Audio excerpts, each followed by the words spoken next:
Grace জিলাত পৰিষদৰ বহুত ধন্যবাদ প্ৰণাম জনাইছোঁ আৰু যিটো কোৱেশ্যন আনচাৰ থাকে মই অনুৰোধ কৰিছোঁ সকলোৱে লিখি ৰাখা আমি একেবাৰে কোৱেশ্যন ৰাখোঁ প্ৰভুৰ ভক্তবৰ্গৰ কোৱেশ্যন থাকে আপোনালোকে লিখি ৰাখক আমি একেলগে লাষ্টত কোৱেশ্যন লওঁ তেতিয়া আমি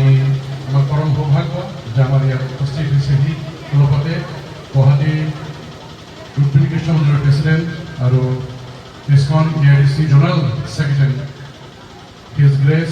শ্ৰীজীৱ কৃষ্ণনাথ প্ৰভু আমি তেখেতৰ পৰা আমি কৃপা আৰু তেখেতৰ কৰোণা দয়া কামনা কৰিছোঁ আৰু তেখেতক আমি এখন ফুলাম গামোচাৰে আমি সম্বৰ্ধনা জনাম আমাৰ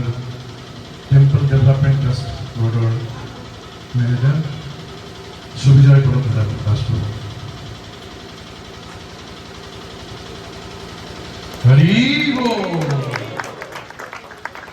ধন্যবাদ ইয়াৰ পিছত আমাৰ ইয়াত উপস্থিত কলাইগাঁও কৃষ্ণ বলোৰাম আশ্ৰম বৰ্ণাশ্ৰম তাতে মুখ্য তত্ত্বাৱধায়ক আৰু আমাৰ zonal secretary His grace Hare Krishna অৱতাৰ দাস প্ৰভু তেখেতক এখন ফুলাম গামোচাৰে মই স্বাগতম জনাবলৈ অনুৰোধ কৰিছোঁ প্ৰচাৰ আৰু যোগাযোগ বিভাগৰ মেনেজাৰ মুক্তিদাতা সুদেশ দাস প্ৰভু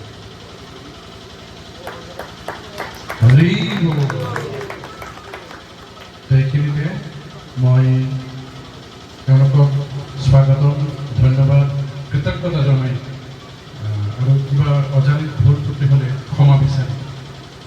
বিচাৰিছোঁ ইয়াৰ পিছতে মই আমাৰ ইয়াত উপস্থিত Assam নামসত্ৰৰ director his grace Karunamay প্ৰভু তেখেতক অনুৰোধ কৰিছোঁ তেখেতৰ মূল্যৱান ভাষণ আগবঢ়াবলৈ মই আগবঢ়াই কৈছোঁ তোমালোকৰ কিবা প্ৰশ্ন থাকিলে লিখি ৰাখা প্ৰশ্ন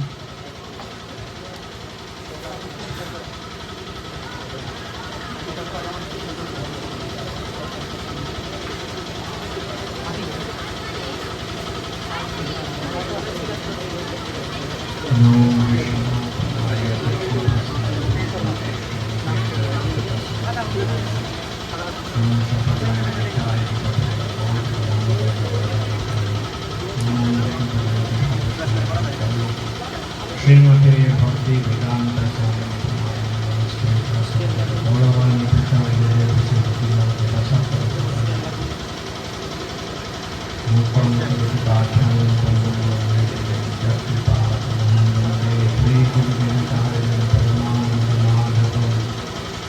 श्री चैतन्य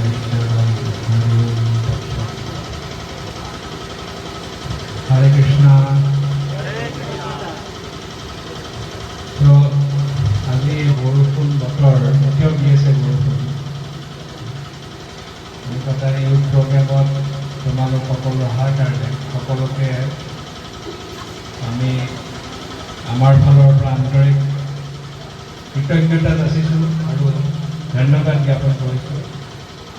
ইয়াতে প্ৰমাণ হয় যে কৃষ্ণ ভাৱনামে কৃষ্ণ কনচিয়াছনেছ আমাৰ কাৰণে সকলোৰে কাৰণে ইয়াত কি আছে ইয়াত আহি কষ্ট কৰি তোমালোক আহিছা কিন্তু ইয়াত আহি পেলাই ভাল লাগিছে নে বেয়া লাগিছে ভাল লাগিছে তাৰমানে ইয়াত এটা কি আছে ৰস এটা আছে টেষ্ট এটা আছে যোনটো টেষ্ট হায়াৰ টেষ্ট এতিয়া ইয়াং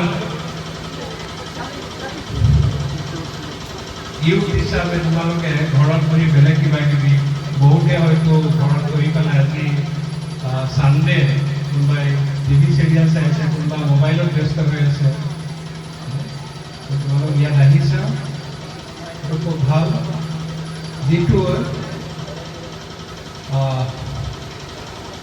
যিটোৱে তোমালোক ইয়াং মাইণ্ডছ যিসকল আছে তেওঁলোকৰ মাজত শক্তি আছে তোমালোকৰ মাজত যোনে অকল বৰপেটা ৰোড নহয় বৰপেটা ডিষ্ট্ৰিক্ট নহয় অসম নহয় ভাৰত নহয় গোটেই পৃথিৱী পৰিৱৰ্তন আনিব পাৰে চেঞ্জ কৰিব পাৰে সেইটো তোমালোকৰ মাজত শক্তি আছে গতিকে প্ৰপাৰ গাইডেন্স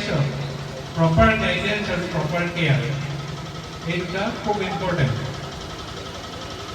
গাইডেন্স আৰু কেয়াৰ আমাকতো গাইডেন্স সদায় মা দেউতাই সৰুৰ পৰা গাইডেন্স দি আছে দিয়ে নে নাই দি আছে দিছে মা দেউতাই গাইডেন্স দিয়ে তাৰপিছত স্কুলত যোৱাৰ পিছত শিক্ষকে গাইডেন্স দিয়ে কলেজ ইউনিভাৰ্চিটিত যোৱাৰ পিছত আমাৰ যিমান প্ৰভুসকল আছে তেওঁলোকে গাইডেন্স দিয়ে কলেজৰ প্ৰফেচাৰ ইউনিভাৰ্চিটিৰ ডাইৰেক্টৰ ঠিক তেনেকে তোমালোকে আহি কৃষ্ণ ভাৱনামৃতৰ লগত যেতিয়া কানেক্ট হৈছা এইটো সমাজৰ কাৰণে সকলোতকৈ ডাঙৰ অৰিহণা কিয় কাৰণে ডাঙৰ অৰিহণা এইটো তোমালোকে যে আহি ইয়াত কানেক্ট হৈছা সমাজৰ প্ৰতি কিয় অৰিহণা এইটো সমাজৰ প্ৰতি এইকাৰণে অৰিহণা কাৰণ তোমালোকে ইয়াত প্ৰপাৰ জীৱনৰ যিটো কৈ গৈছে বহুতে জীৱনৰ লক্ষ্য হৈছে কৃষ্ণ ভক্তি আমাৰ বিহাৰী গোপীনাথ প্ৰভুৱে কৈ গৈছে তোমালোকে বস্তুটো বুজি পাবা যে আমাৰ জীৱনৰ আল্টিমেট অবজেক্টিভ গ'লটো কি গ'ল অফ লাইফ জীৱনৰ উদ্দেশ্যটো কি আমি যেতিয়া 8, 9, 10 আছিলোঁ আমাক যেতিয়া এছে লিখিব দিয়ে ৰচনা গ'ল অফ লাইফ মই গ'ল অফ লাইফ কি লিখোঁ এনেই লিখি দিওঁ আৰু যি ইচ্ছা হয় তাকে লিখি দিওঁ নাই মই লিখিছিলোঁ মই খেতিয়ক হ'ম মই খেতিয়ক হ'লোঁ নেকি মই খেতিৰ বিষয়ে একোৱেই নাজানো এনেই ইণ্টেলেকচুৱেলি মোৰ মনত মোক ভাল লাগিছিলে খেতিটো ভাল লাগে সেইকাৰণে খেতিয়ক হ'ম বুলি লিখি দিলোঁ সেইটো নহয় আচল গ'ল অফ লাইফটো কি হ'ব লাগে আমাৰ কি হ'ব লাগে গ'ল অফ লাইফ আমি ইয়াত এতিয়া ৰখি আছো ইয়াত আমি সকলোৱে একত্ৰিত হৈ বহি আছো ইয়াৰ north east west south east কোনফালে আছে ইয়াত এইফালে ইষ্ট বুলি দেখাই দিছে আমি যদি কোনোবাই কওঁ ইষ্ট এইফালে বুলি মই ক'লো যে নাই নাই ইষ্ট এইফালে বা আৰু কোনোবাই ক'লে ইষ্ট এইফালে এইটো পৰিৱৰ্তন হ'ব নেকি ইষ্ট য'ত আছে ইষ্টে সেইটো তেনেদৰে আমি যিহেতু ভগৱানৰ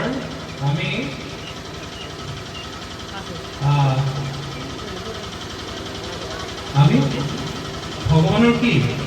ভগৱানে কি কৈছে অহম বীজ প্ৰদ পিতা মই হৈছো যিমান আছে মই সকলোৰে বীজ প্ৰদ পিতা তেওঁ কৈছে I am the supreme father মই হৈছো সকলোৰে পিতা যদি আমি বুজি পাওঁ যে কৃষ্ণ আচলতে সঁচাকে পৰম পিতা তেন্তে আমি কাৰ গাইডেন্সত থাকিম পৰম পিতাৰ গাইডেন্স আমাক লাগিব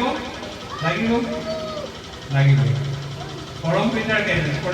যেতিয়া গাইডেন্সত থাকিম তেতিয়া আমি অনুভৱ কৰিম আমাৰ এক্সট্ৰেল হেপিনেছ আনন্দটো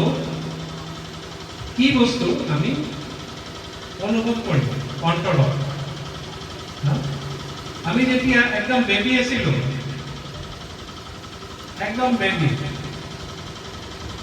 বাচ্চা মাকৰ কোলাত আমি উঠি থাকো আমাক যদি দূৰত থৈ দিয়ে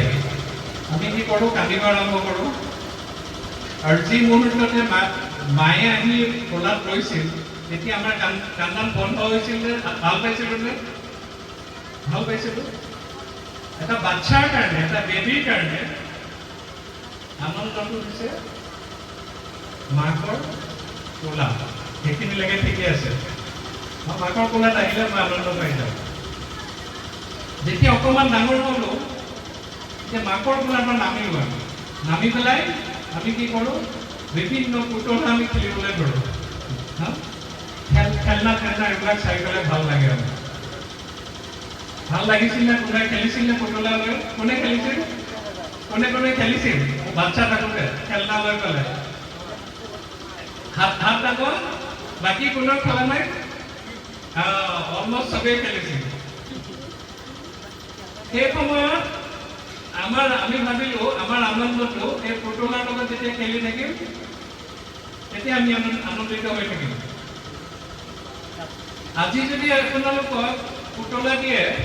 পুতলাৰ লগত খেলি পেলাই আনন্দ পাব নেকি আমি আনন্দৰ যিটো চ'ৰ্চ অফ হেপিনেছ আমাৰ শিফ্ট হৈ আছে মাৰ কোলাৰ পৰা পুতলা পালেগৈ আৰু যেতিয়া অকণমান ডাঙৰ হ'ল আমি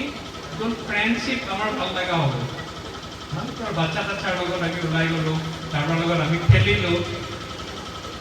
আমাৰ চ'ৰ্চ অফ হেপিনেছটো আমাৰ ফ্ৰেণ্ডশ্বিপতে গুচি গ'ল তাতকৈ যেতিয়া ডাঙৰ হ'ল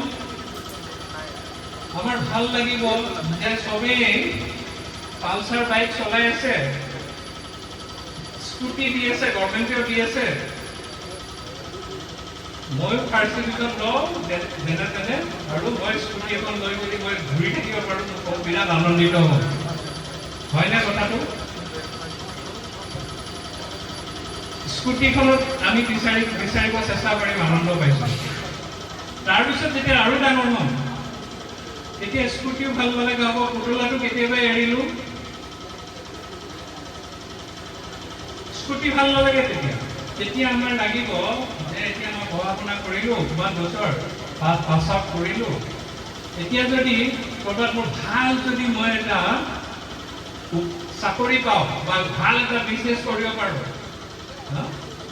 তাৰ পৰা যদি মোৰ প্ৰপাৰ যদি আৰ্নিং হয় মোৰ যদি উপাৰ্জন হয় মই আনন্দিত হ'ম হয়নে আমাক যিটো স্কিল ডেভেলপমেণ্ট আমাক শিকায় ট্ৰেইনিংটো আল্টিমেটলি হৈছে উপাৰ্জন আৰ্নিং আমাৰ শিক্ষাটো এনেকুৱা বুজাই দিছে যে তুমি কষ্ট কৰি IITত আহা IITৰ পৰা পাছ আউট হ'লে তুমি আৰ্নিঙৰ এটা পেকেজ পাবা আমাৰ শিক্ষাটো অকল আৰ্নিঙৰ পেকেজৰ মাজত সোমাই আছে এতিয়া যেতিয়া আমি চাকৰি পাই গ'লো তেতিয়া আমাৰ লাগিব এতিয়া মই খুব অকলশৰীয়া মই যদি এতিয়া বিয়া পাতি লওঁ তেতিয়া মই অলপ কি হ'ব মই এতিয়া অকলশৰীয়া হৈ আছোঁ লগত থাকিলে মোৰ কথাবিলাক শ্বেয়াৰ কৰিব পাৰিম মই আনন্দিত হৈ যাম মই আনন্দ পাম তাত বিয়া পাতিলোঁ পিছত বিয়াৰ পতাৰ পিছত তাৰ পৰা বাচ্চা হ'ল বাচ্চাৰ মাজত আমি আনন্দ বিচাৰি চাম এতিয়া মাকৰ কোলা কেতিয়া এৰিলোঁ আমি বহুত আগতে আমাৰ চ'ৰ্চ অফ হেপিনেছটো আমাৰ শিফ্ট হৈ আহি আছে যেতিয়া আমি গৈ পেলাই বাচ্চাও ডাঙৰ হ'ল আমাৰ চখ হ'ল আৰু আজি ধৰি ল'লোঁ মোৰ বয়স 80 বছৰ হৈ গ'ল 80 বছৰ মোৰ হোৱা নাই হ'লেও কৈছোঁ 80 years হ'ল যদি 80 years হ'ল কিহে আক্ৰমণ কৰিব বুঢ়া বয়সত কিহে আক্ৰমণ কৰে বেমাৰে আক্ৰমণ কৰে ঠিক বেমাৰে আক্ৰমণ কৰিব ভালকৈ খোজকাঢ়ি যাব নোৱাৰোঁ লাঠি ল'ব লাগিব তেতিয়া আনন্দটো ক'ত থাকিব তেতিয়া কোনোবাই যদি কয় যে এই বেমাৰৰ ডক্টৰ অমুক সেই জেগাত আছে দিল্লীত তেওঁ খুব ভাল ডক্টৰ তেতিয়া মই ভাবিম মই তাতে যাওঁ যদি অলপ ভাল হৈ যাওঁ অলপ আনন্দিত হৈ যাওঁ মোৰ মানে মই ভাল পাম ৰিলিফ পাম মই বহুত শেষত গৈ পেলাই কি হ'ব আমাৰ একদম শেষটো কি হ'ব যিকোনো মুহূৰ্তত আমাৰ কি আহিব পাৰে 80 বছৰ ক্ৰছ কৰিলোঁ ইমান বেমাৰ হৈ গ'লোঁ ভক্তিবিনোদ ঠাকুৰে লিখিছে বাৰ্ধক্য এখানো শক্তিৰ অভাবে কিছু নাহি লাগে ভালো এতিয়া বাৰ্ধক্য হৈ গ'ল মোৰ শক্তিও নাই কিছু নাহি লাগে ভালো মোৰ একো ভাল নালাগে এতিয়া একো ভাল নালাগা হ'ব আৰু কোনো ডেট মেনশ্যন নকৰাকে কি আহিব নটিচ কিহৰ নটিচ আহে আমাৰ লাষ্টত আমাৰ কিহৰ নটিচ আহে গভৰ্ণমেণ্টে যেতিয়া ক'ৰবাত এভিকশ্যন কৰে আগতে নটিচ দিয়ে যে তোমালোকে 10 দিনৰ ভিতৰত জেগা খালী কৰা নহ'লে আমি এভিকশ্যন কৰিম উঠাই দিম কিন্তু আমাৰ জীৱনৰ আমি সবতকে যিটো ভাল বুলি ভাবি আছিলোঁ এই দেহটো বাচ্চা এটা দেহৰ পৰা আমি এইটো দেহ পালোহি 80 বছৰ হ'ল সেই দেহটোৰ পৰা আমাক যেতিয়া এভিকশ্যন কৰিব তাৰ কোনো নটিচ নাথাকে নটিচ থাকে নেকি নাথাকে উইদাউট নটিচ আমি এই দেহটো এৰিব লাগিব হয় নটিচটো নিদিয়ে দিয়ে নেকি কাৰোবাক যে নটিচ এখন আহিছে তোমাক 2-3 দিনৰ পিছত তুমি দেহটো ত্যাগ কৰিবা আহে নাহে আমাৰ সেইকাৰণে কৃষ্ণ ভাৱনা মৃত্যু হৈছে যে আৰ্ট অফ ডাইং আমি এইবিলাক ফেজ ৱাইজ আমি পাৰ হৈ গৈ থাকিম কিন্তু ফাইনেলি জীৱনৰ উদ্দেশ্যটো কি পৰমেশ্বৰ ভগৱানক যদি আমি মৃত্যুৰ সময়ত স্মৰণ কৰিব পাৰোঁ আমি ক'ত যাম ভগৱানৰ ওচৰত যাম তাত গ'লে কি হ'ব বেক টু গডহেড নীলকণ্ঠ প্ৰভুৱে কৈ গৈছিলে বেক টু গডহেড ভগৱানৰ দিব্য ধামত যাম য'ত গত্বা নাট বিবৰ্ততে তাত ধাম পৰমম মম য'ত গ'লে আমি ইয়াত ঘূৰি আহিব নালাগে আব্ৰহ্ম ভুৱন লোকা পুনৰাৱৰ্তি অৰ্জুনা মাম অপেক্ষাটো কমতে পুনৰ্জন্ম নবিদ্যতে ব্ৰহ্মলোক ক্ৰছ কৰি যেতিয়া মোৰ ধামত কোনোবা আহে মাম অপেক্ষাটো কমতেও পুনৰ্জন্ম নবিদ্যতে আৰু ইয়াত ঘূৰি আহিব নালাগে এই যিখন দুখ কষ্টৰ সংসাৰ ইয়াত ঘূৰি আহিব নালাগে আমি কলিযুগত ভগৱানে আমাক জন্ম দিছে আমি ইচ্ছামতে জন্ম লৈছোঁ নেকি ইচ্ছামতে ইয়াত জন্ম লৈছোঁ নেকি আমি ইচ্ছা কৰিব পাৰিম নেকি যে আমি ইয়াত কিয় জন্ম ল'লোঁ মই যদি কৰোঁ যে মই এটা ইয়াৰ পিছৰ জন্মত মই ইমান পঢ়া শুনা কৰি ভাল নাপাওঁ মোক স্কিল ডেভেলপমেণ্টটো নালাগে মোৰ বিজনেছো নালাগে মই এটা কাম কৰোঁ মই ইয়াৰ নেক্সট যিটো জন্ম হ'ব মই সেই জন্মত ডাইৰেক্ট মুকেশ আম্বানীৰ ফেমিলিত জন্ম হ'ম সৰুৰ পৰাই এইবিলাক স্কিল ডেভেলপমেণ্টৰ প্ৰয়োজন নাই পাৰিম নেকি কোনে কৰে এইটো জগন্নাথ পৰমেশ্বৰ ভগৱানে কৰিব আৰু কলিযুগত আমি জন্ম হৈছোঁ ভয়ংকৰ এটা পৰিস্থিতিত আমি জন্ম হৈছোঁ ক্ৰমান্বয়ে এইটো বেয়া হৈ বেয়াৰ ফালে গৈ আছে আমি কৃষ্ণ ভাৱনামৃত হ'বলৈ গৈ আছোঁ নে আমি কৃষ্ণ এডিকশ্যন হ'বলৈ গৈ আছোঁ নে আমি ইণ্টাৰনেট এডিকশ্যন হ'ব গৈ আছোঁ আমি ডাটাটো ওলাইছিলে আমি গম পাম আমাক কৃষ্ণ এডিকশ্যন লাগে নে আমাক ইণ্টাৰনেট এডিকশ্যন লাগে কোনটো লাগে কোনটো এডিকশ্যন ভাল কোনটো এডিকশ্যন ভাল কৃষ্ণ এডিকশ্যন ভাল প্ৰভু ঠিকে আছে কৃষ্ণ এডিকশ্যন ভাল 2020 যেতিয়া কৰোণা আহিছে সেই সময়ত ভাৰতৰ প্ৰায় 540 মিলিয়ন ইউজাৰ্ছ আছিলে ইণ্টাৰনেটৰ ইণ্ডিয়াত আজি 4 বছৰ হৈ গৈছে 2024ত ইণ্টাৰনেট ইউজাৰ্ছ হৈছে 751 মিলিয়ন ভাৰতৰ পপুলেশ্যনৰ 52.4% পপুলেশ্যনে ইণ্টাৰনেট ইউজ কৰে এতিয়া ইণ্টাৰনেটত কি থাকে ইণ্টাৰনেটত কি থাকে কোনটা ক'ব ইণ্টাৰনেটৰ মাধ্যমত আমি কি কৰোঁ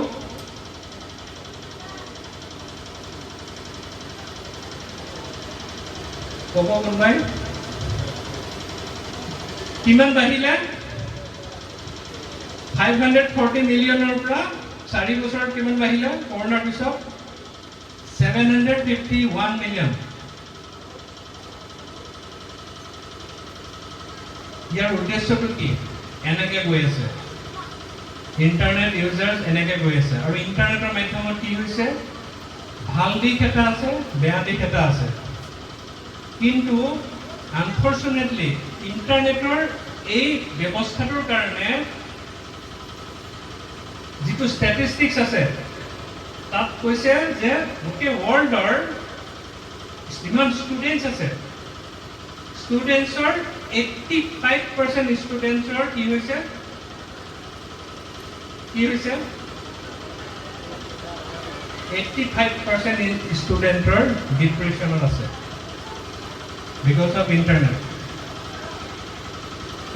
ডিপ্ৰেশ্যন কাৰোবাৰ বেছিকৈ থাকিব পাৰে, কাৰোবাৰ কমকৈ থাকিব পাৰে। ডিপ্ৰেশ্যন তাত কোৱা হৈছে যে পঢ়া শুনাত অকল প্ৰেছাৰৰ কাৰণে নহয়, অকল পঢ়া শুনা প্ৰেছাৰৰ কাৰণে ডিপ্ৰেশ্যনত যোৱা নাই। আমি এনেকুৱা এটা সময়ত আহি ইয়াত আছো যিটো সময়ত এভৰি 4 ছেকেণ্ড, মই চাগে এতিয়া কিমান ক'লো 10-15-20 মিনিটমানটো হৈ গ'ল। এভৰি 4 ছেকেণ্ডত এটা চুইচাইড হৈ আছে। তাৰমানে কিমান ছেকেণ্ড ক'লো কাউণ্ট কৰিলে আমাৰ ওলাই যাব কেইজনে অলৰেডি চুইচাইড কৰিছে। এই যিটো ভয়ংকৰ চিটুৱেশ্যন, এই চিটুৱেশ্যনৰ পৰা ওলোৱাৰ একেবাৰে চিম্পল সলিউশ্যনটো কি? হৰে কৃষ্ণ হৰে কৃষ্ণ কৃষ্ণ কৃষ্ণ হৰে হৰে হৰে ৰাম হৰে ৰাম ৰাম ৰাম হৰে হৰে। একেবাৰে সিম্পল সলিউশন। প্ৰভুপাদৰ কৃপা, মহাপ্ৰভুৰ কৃপা, সকলো বৈষ্ণৱ সাধু বৈষ্ণৱৰ কৃপা, আমি এনেকুৱা এটা সংস্থাৰ লগত জড়িত হৈ আছো। যিমান ভয়ংকৰ সমস্যা আছে এই সমস্যাৰ একদম চিম্পল সলিউশ্যন হৈছে আমি যদি হৰে কৃষ্ণ মহামন্ত্ৰৰ আশ্ৰয়ত থাকোঁ,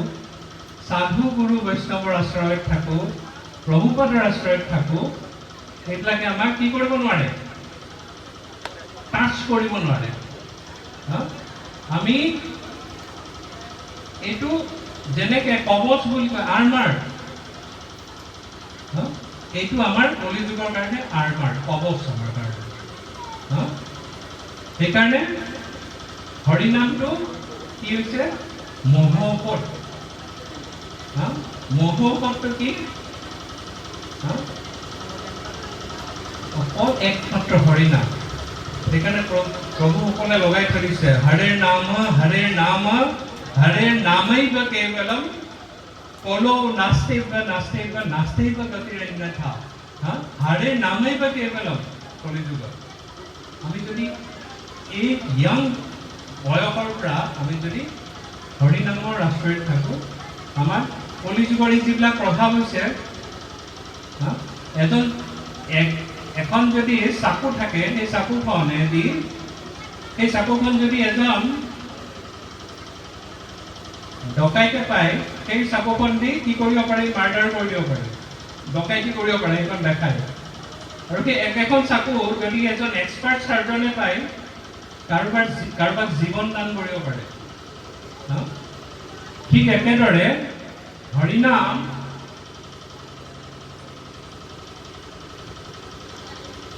হৰিনামৰ মাধ্যমত আমি এই যিবিলাক ইণ্টাৰনেটৰ পৰা আৰম্ভ কৰি কলিৰ যিমান দুখ আছে, এই দুখৰ পৰা ওলাই আহিব পাৰিম। নহ'লে ইণ্টাৰনেটে আমাক কি কৰিব? টেকন'লজি আমাক কি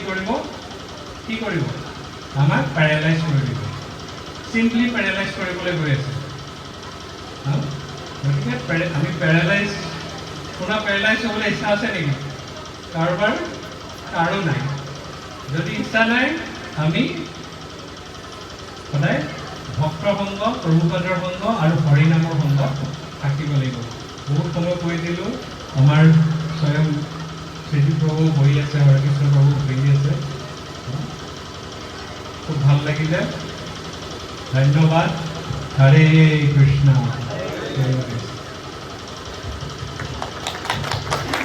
হৰে কৃষ্ণ। ধন্যবাদ শ্ৰীপাদ ৰবীন্দ্ৰ প্ৰভু তেওঁৰ ইমান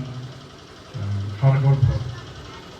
ভাষণৰ কাৰণে। মই আকৌ এবাৰ কৈছোঁ, আমি প্ৰশ্নবিলাক একেলগে ল'ম, তোমালোকে লিখি ৰাখা প্ৰশ্ন। এতিয়া আমি অনুৰোধ কৰিছোঁ আমাৰ জনাৰেল supervisor his grace Hare Krishna অৱতাৰ প্ৰভু তেওঁৰ সাৰগৰ্ভ ভাষণ আমি